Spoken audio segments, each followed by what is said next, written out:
મારું નામ માન્યતા મનોજ ઓડેદરા છે. બેન, આજે પર્યાવરણ દિવસ છે તો શું છે? આજે પર્યાવરણ દિવસ છે અને આપણે અહીંયા ક્લીનઅપ ઇન્ડિયા મુવમેન્ટ ચાલી રહી છે ઇન્ડિયામાં, રાઈટ?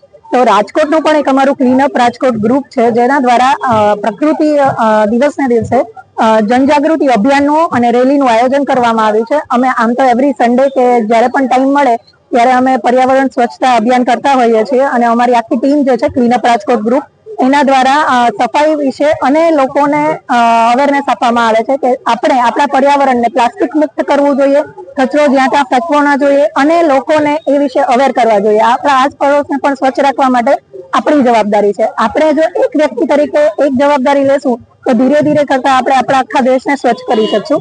એટલે અમારે ક્લીનઅપ રાજકોટ ટીમ જે છે, જેના મેઇન છે અમારા સાગરભાઈ, એમણે આ અભિયાન અહીંયા શરૂ કર્યું હતું અને સાગરભાઈ દ્વારા ધીમે ધીમે અમે બધા જોડાયા છીએ. અત્યારે મોર દેન 1000 પીપલની અમારી ટીમ છે અહીંયા, અને જેમાં જેટલા ને જેવી રીતે સમય મળે છે એ સમય અનુસાર અમે લોકો સેવા કરીએ છીએ અને આ ફેલાવીએ છીએ જાગૃતિ. ખાસ કરીને આજના દિવસે લોકોને શું સંદેશો?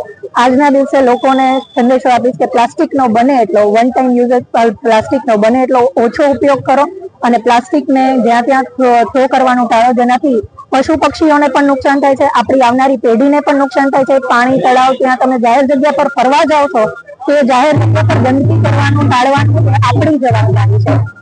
આપણે આવનારી પેઢીને જો રાખવી હોય, સ્વસ્થ રાખવી હોય, ત્યાંથી જ આપણે પરંતુ જો અમારી આ ટીમમાં જોડાવ બને એટલો સોશિયલ મીડિયા થઈ શકો છો અને આજે થઈ શકે.